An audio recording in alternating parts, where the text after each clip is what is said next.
What is up, folks? It is your boy, aka Alex Story, and today we're back talking about Roll20 and stuff. So I thought it would be a good idea to answer some of the questions that have been building up over the last year, because let's be honest, I am not really a YouTuber. I kind of just created my first Roll20 video mainly because I wanted to like give it to my players because I was kind of tired of them asking questions, and I just wanted to give them like a quick resource. But with the advent of our the illness, I have been doing a lot more video work and am gonna try and turn this into a regular thing. So this new series, this new show that we're making, I'm gonna call Insight Check, because it's kind of a Q&A where you are doing an insight check on me because you're asking questions about what I know, either about D&D or Roll20, or just, I don't know, like if you want to know like something about me, you can ask that. Hey, what the heck, we're doing an insight check.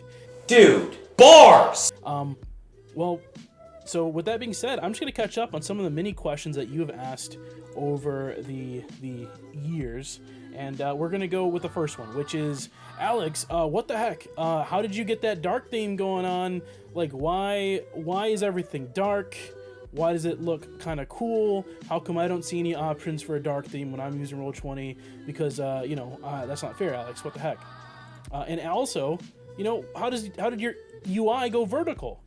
How are your maps? How are your pages vertical? Because it's so much easier to drag your players from a vertical list than it is from like a horizontal one where you have to like scroll every single 5 seconds. Those are some of the most common questions that I get. So let me answer that question for you. It is a 3-part story. So the first thing I did was I installed a dark theme. And to install a dark theme, I just, found this Reddit post from this guy, Red Rain, thank you. He said, I made a dark theme for Roll20, currently supports all this stuff.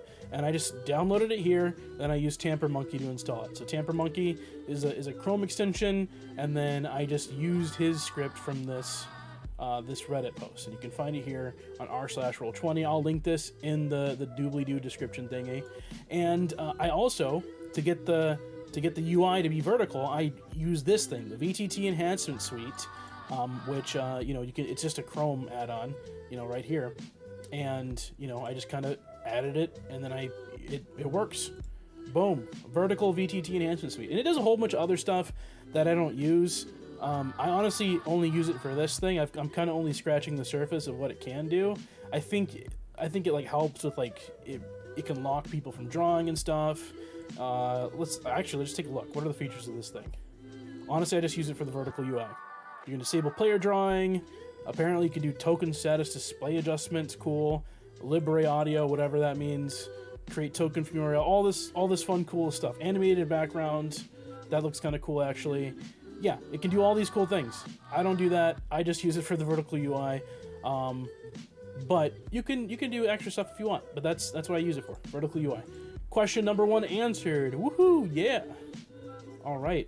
The next question that I have that I get a lot is like, Alex, what the heck? At the bottom of your screen, I don't know if you notice this, but there are a ton of colored items. What are those, and what do they do? How can I use them? And yeah, I'll show you what they are. So basically, these are macros. So this is a function native to Roll20. You don't have to download anything extra for this, that you can use right in app. And you don't have to have a subscription or anything either. This is free for free subscriptions on Roll20 as a Dungeon Master. To add a macro, all you gotta do, and I'm gonna scratch the surface here. I'm not gonna go in detail because I'd like to make a video and go ham on like the specifics on macros and rollable tables. But for now, I'm just gonna scratch the surface. To add a macro, you go to your sidebar on the top right, click on the collection tab, and you'll see macros right here. You can add them, boom. You can add them, all that fun stuff. I'm just not gonna do anything right there, but I've added a macro that basically, when I click the macro, it rolls from a rollable table. And what a rollable table is, and I'll just kind of show you, I'll show you my battle complications one, actually, because I like that one a lot. All a rollable table is think of, in the Dungeon Master's Guide, all those different tables that you see that show, like, hey, if you want to roll a random encounter, roll a D100. Oh, this happens if you roll this. Or, like, roll a D100. This is the treasure they get. That's what a rollable table is. It's all you're doing is affecting the odds of how often these things happen, and you can create it right in Roll20 by hitting the add button. And then when you click it, Where'd it go? Oh, it probably went all the way down to the bottom. Yep, new table. And then you can add the items, and when you add an item, you can give it a weight on how often it's going to pop up. That's all it is. And so basically, I just combined the two. I made a rollable table. That's what all these on the bottom are. And I turn them into macros where when I press this button, it'll roll from the rollable table and then it'll pop it in chat. So I'll show you what that looks like. It sounds more complicated than it is. But basically, Battle Complications is this first one. And you can change the color just by right-clicking and then hitting color. That way, you know, you can quickly access it. But all a Battle Complication is a thing that I added so... Because sometimes fights get boring, because it's like, hey, I'm going to roll to attack this guy. Oh, I hit him with my sword because I rolled a 25. All right, you did 8 damage. And then the monster attacks, and they bite you. And they rolled a 22 to hit. Oh, you take damage. And that can get kind of boring. So I added this battle complication thing. So whenever I want to spice things up, I hit the battle complication button, and oh my gosh, an NPC tries to flee from the fight. Oh no, it tries to run away. What do you do? Or like maybe, you know, an explosion happens. Boom. Oh gosh. Oh, that's crazy. How'd that happen? Yeah, so that's all that is. Battle complications. Tries to spice up my battles. And I can easily do it in the middle of a fight without having to like pull out a piece of paper. Then the rest of these are travel. Not the rest of them, but most of them are travel rollable tables. So basically, let's say my players want to go from, if we're looking at this map, they're here at Harrier's Peak, but they wanted to go to Teokan, which is the middle of the desert, right? I can, as they're traveling, instead of just saying, okay, you walk for a day and you make camp. Oh, cool.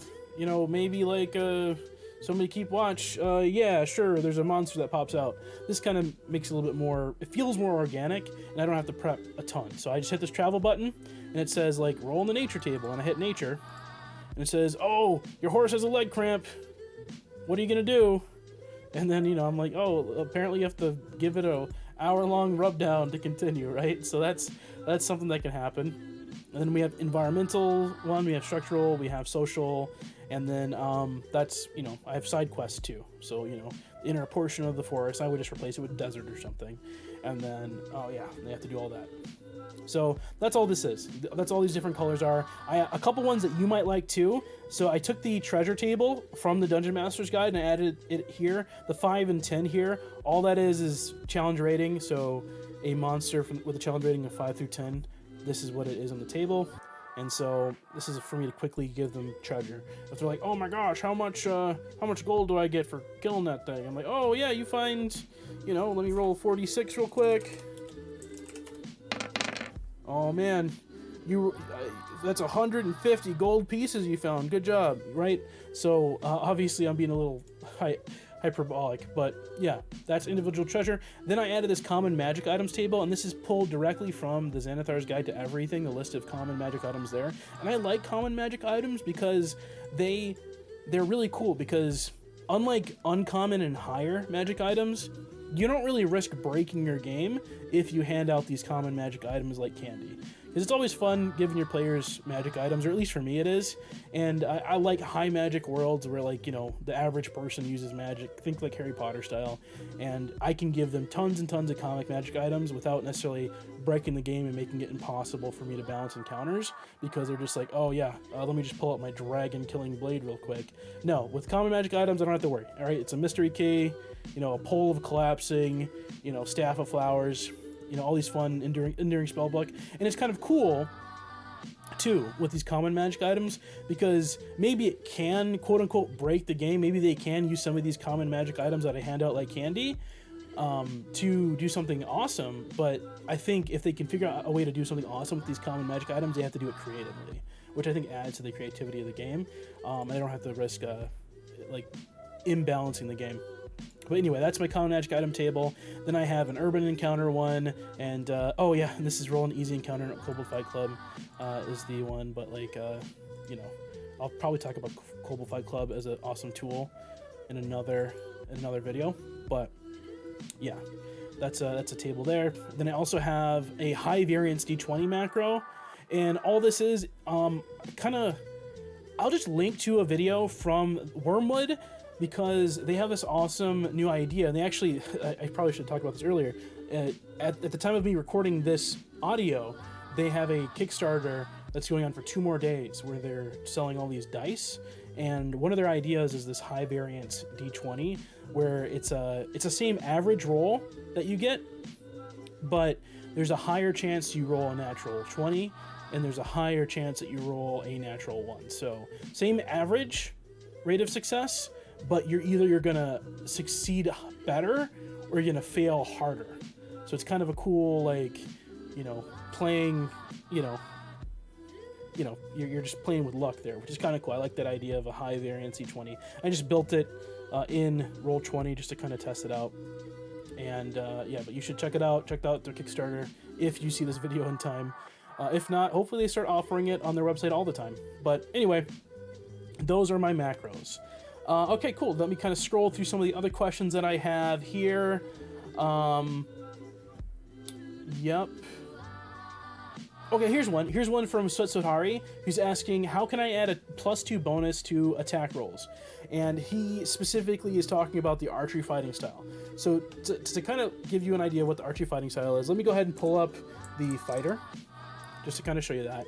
And keep in mind, I have the player's handbook in Roll20. This is the same fighting style that you'd have in the physical player's handbook, or if you have the player's handbook on D&D Beyond or wherever. So I'm just going to go ahead and open that up, and we're just going to scroll over to the archery fighting style. So where is it? There it is, archery fighting style. So this is you gain a +2 bonus to attack rolls you make with ranged weapons. So basically, what this person, Swesotari, is asking is, how can I make it where my character, whenever they make a range attack, it automatically adds +2 to the dice rolls without me having to do the math in my head? And it's actually pretty easy, and there's 2 ways you can do it. So you can either add it directly to the item, or you can add what's called a global attack modifier, and I'm going to show you how to do both. So let me go ahead and pull up a character sheet. I'll use Salros for this example, right? Salros is a dwarf. I know he makes a lot of range attacks. I know he's technically not a fighter, but he can pretend to be a fighter today. So let's pretend that Salros is a fighter. He's got the archery fighting style, and we know he gets to add an extra 2 to his attack rolls. So you can do that really easily. So I'll do it from scratch just to kind of show you. He already has a crossbow here, but I'm going to show you how to do it from scratch. So I'm going to go ahead and type in bow into the compendium, and I'm going to get a longbow, I'm sure, right? So I'm going to go ahead and actually let me give him proficiency in longbow first, and then I'm going to drag the longbow over. And it's going to add it to his character sheet. Look, longbow's right there, and he gets the +8 to the attack roll because he's proficient, and he also has a dexterity of 3 because he gets the proficiency bonus of +5 because he's at level 14. Anyway, math. But we want to add an extra 2 to it. Let's do it manually to that longbow. I'm going to hit the gear button, and then from there, you see it shows you all the math that's happening. It's adding his dexterity modifier, it's adding his proficiency bonus, which is at +5, and now I can manually add 2. And I'm just going to go ahead and hit 2, hit the gear there, and that was really easy. Now whenever he rolls, let me take a look at the dice, right? So yeah, he's gonna add a lot of stuff here. So he's going to add so he rolled a 13 and a 16, but he got a 23 and a 26 because of all the additions to his roll. Nice. But you might notice that, look at that. He has a crossbow. So that also would get a +2, but that's not currently rolling the +2 because I only added the +2 to his longbow. There's an easier way to do it for something like archery, because archery does every single ranged weapon. If you want to do that to every single attack he does, you can do what's called a global attack modifier. Now, normally, on a brand new character sheet, you're not going to see the global attack modifier section here. I'll show you how to add that. So let's say let's pretend this is a brand new character sheet, and you wouldn't see that down there. Just click on the gear next to spells. You're going to see this section on the right with all these global modifier fields. You want to check the box that says show global attack modifier. So keep that box checked. And now on his character sheet, you're going to see a global attack modifier section. And so all I would do if I wanted to make it where every time I roll a range attack, or I guess in this case any attack, I would hit the click add under global attack modifier. I would name it Archery fighting style. Then I would hit 2 because it's just adding a flat 2 to everything. And I would check that box whenever I'm using a ranged weapon. And so now when I hit the crossbow, wow, double crits. Look at that. That was really lucky. So sorry, Salros, if you're watching, I just kind of wasted your double crit there. But look at that. It's adding the 2 plus the 5 because of his proficiency bonus. And it looks like it's not adding his dex mod for some reason. He might not be proficient in crossbows. But either way, boom, we've got that going on. And yeah, and now let's pretend he wants to throw his, for some reason he's throwing his battle axe as a ranged weapon. Yeah, it's also adding the 2, right? Every single attack will now add that 2. So I'm going to go ahead and uncheck that. I'm going to delete this longbow because he doesn't actually have a longbow in game. And we are good to go with that. So those are the 2 ways that you can add the +2 bonus. Hopefully that was able to help you out. So the next question I have is how to create a macro to automatically roll the initiative for all the selected tokens on screen. Now, I think I showed this off in my first video, my first Roll20 video at least, the how to use Roll20 for players. I kind of showed a quick group initiative macro that I used to use a lot. I stopped using it recently because I think, just from a personal opinion, I think the players enjoy it when they roll their own initiative. Even though it's a lot faster to click every single token on the screen and roll initiative for everyone all at once, I think the players enjoy it better when they roll their own initiative because they feel like, even though it's kind of all in their head, it's the same psychic energy. It feels weird if I roll the dice for my players and I rolled low, right? I'm like, oh, well, you only got a 4 initiative. Sucks to be you. But if they roll a 4 initiative, they're like, oh man, rotten luck, and they can't really there's no weird animosity. And I'll show you what I mean, because I'm kind of talking right now and not really showing you what I'm talking about. So let's go ahead and go to the sacrificial glaive here, and I'll show you 2 ways to do it. So the group initiative API script, you can use that, and basically how that works is you would select all tokens. I don't have it enabled right now, and I'll show you how to do it, but I would be able to select all the tokens on the map, and then I would be able to hit a button, and it would roll initiative for everyone on the map. So I'm going to show you 2 ways. So the first way is free. You don't need to subscribe to Roll20's Pro subscription to get access to APIs to do it this way. It isn't as fast as rolling everything at once, but it is still pretty quick. So I'll show you what I mean by that. So, and I kind of showed this in another video, but basically all you need to do is create a macro. And I think I have one created already. Yeah, roll initiative macro. And I'll put this on screen for a moment so you can see. You create a macro by hitting the add button in the top right, and then you just add this in. So it's %, bracket selected, little, I don't know, the whatever that symbol is, initiative and close bracket. I'll paste this in the description just so you can just copy and paste it nice and easy. You can name it whatever you want. And then you want to check the box show as token action. And then you want it to be visible to all players if you want your players to roll from it. But then you hit save changes.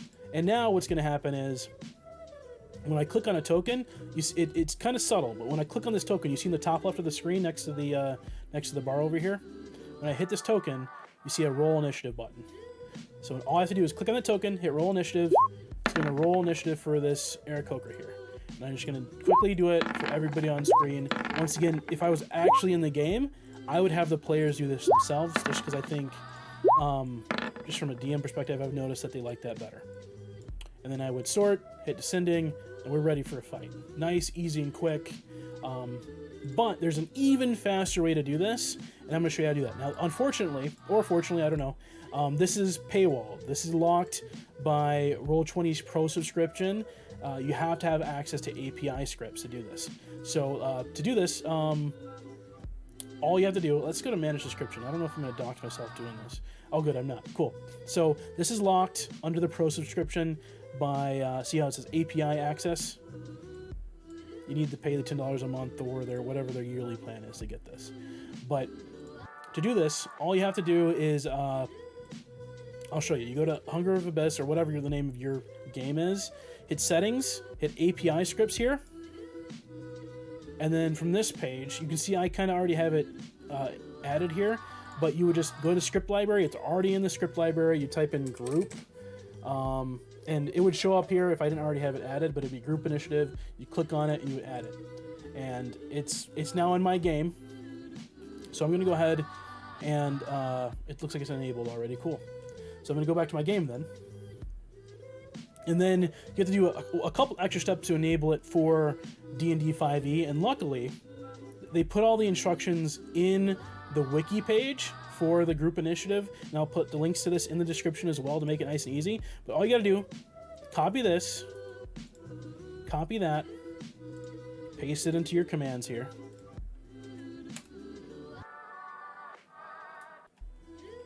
Actually, is this... Do I have the... Oh, it is. Okay, cool.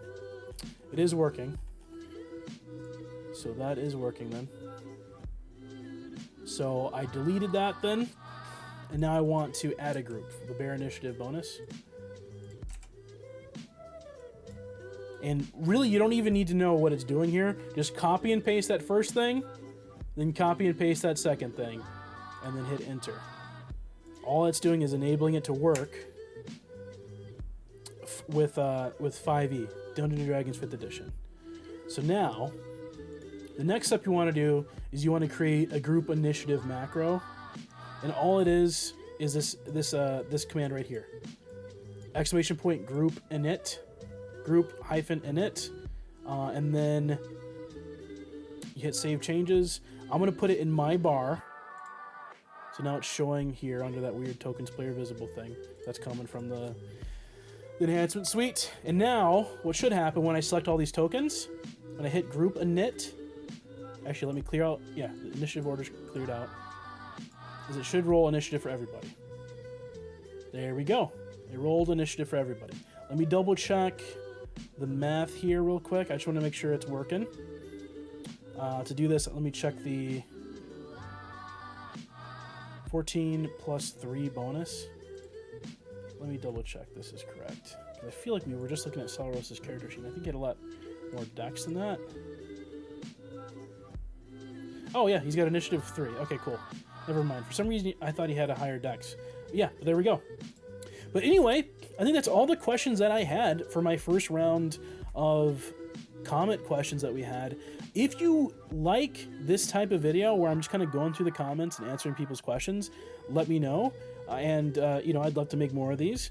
Where, you know, and if you have more questions, go ahead and ask them. I'm sure to answer. And it doesn't have to be Roll20 related. It can be D&D related. It doesn't have to be D&D related. It can be, I don't know, life related. I'm always happy to answer questions and help folks out. With that being said, have a great day. Stay happy and healthy. If you like the video, like it and subscribe to the channel. Peace.